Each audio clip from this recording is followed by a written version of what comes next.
And good evening, ladies and gentlemen. Welcome back to another installment of the Parsha Minute, coming to you live from Congregation Bethel, where we meet every week at 7:30 on Thursdays in Missouri City, Sugarland. Hey, Albert, it's good to see you. I haven't seen you in a while. Thank you. Welcome back. Thank you.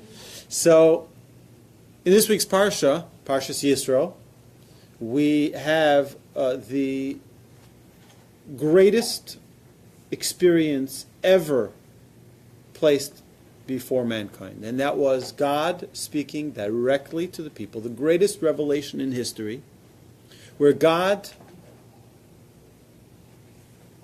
tells or announces the Ten Commandments. And our sages tell us that all of the commandments, the 613 commandments of the Torah, are rooted in the Ten Commandments. And all of the Ten Commandments are rooted in the first commandment. And all of the first commandment is rooted in the first word, Anochi, which is I. I am. And it's interesting that the Torah begins with the letter Bet. The Torah begins with the letter Bet. But the first letter of the Ten Commandments begins with the letter Aleph. Because what is the letter Aleph? The letter Aleph comes from the word Aluf, which means master. God is the master of the universe. God is the creator of heaven and earth. True, but before he's creator, he's the master of everything. And what we are saying in that all 613 are based in the 10, and all the 10 commandments are based in the first one, and all the one are based in the first word, is to tell us that the underlying principle of every single commandment is the same. They're not just a ritual experience. They're not, a bris is not a ceremony. A wedding is not a ceremony. A pidyon haben, a redeeming of the firstborn, is not a ceremony. A upshare, or any momentous occasion, or any mitzvah, Shabbos, right? These are not ceremonies. These are not religious experiences. But rather, in Judaism, we believe in something fundamentally different than religious experiences, and that is relationship. Every single mitzvah is another channel in a relationship with God. It's interesting, they say, the marriage professionals out there say, that men don't understand one fundamental principle of marriage. And that is that everything that a man does for his wife is 1 point. There's a 1-point system. As big as a deed, or as small as a deed, it's just 1 point. So if you buy her a watch or you buy her a car, they're both 1 point. And if you buy her flowers or a card, it's all 1 point. You build her a brand new house, it's 1 point.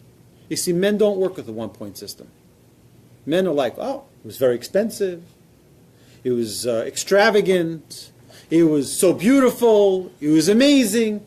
Okay, so she's off the hook for a year. She's off the hook for 6 months. It was such a great birthday party. Wow. But women don't work like that. It's a 1-point system. Right? Because the women understand their relationship is built on many experiences, not on a singular experience. And the more you invest in that relationship, you need to constantly nurture that relationship. Women are communicators. Men are not. There's a constant communication that needs to happen. So there's a learning curve that most men must learn, or else. But in our relationship with God, it's also a relationship. And it's a 1-point system. The Mishnah tells us, don't see one mitzvah as being more valuable than a different mitzvah. Ethics of our fathers. Why? Because you don't know the reward of mitzvahs. Every mitzvah is a singular mitzvah. It's a point. There's no 10-point mitzvah, there's no 3-point mitzvah, there's no 2-point mitzvah. Every mitzvah is a point. Why? Because what is the purpose of a mitzvah? The purpose of a mitzvah is a nurturing of a relationship with the Almighty. Every mitzvah that we do is a relationship with God. So it will help us understand how 613 commandments, which by the way, if you add all of the rabbinic understandings and elaborations of each of those mitzvahs, you have hundreds of thousands of mitzvahs. But the 613 root mitzvahs are rooted in 10 commandments that are rooted in one commandment, rooted in one word of Anochi. I am. Because every mitzvah is not just a performance, it's not just an act. It's a recognition of the relationship that we need to have with God and that Hashem exists. Hashem is here. Hashem is alive. Hashem is waiting for our relationship. You know, we talk a lot about blessings in our classes. We've spoken about the importance of making blessings and what a blessing does. But there's another aspect of a blessing, and someone mentioned this to me today, and that is every full object has a spiritual component. And what happens is that when you take that blessing, when you say that blessing, you're bringing that spiritual component to that physical item.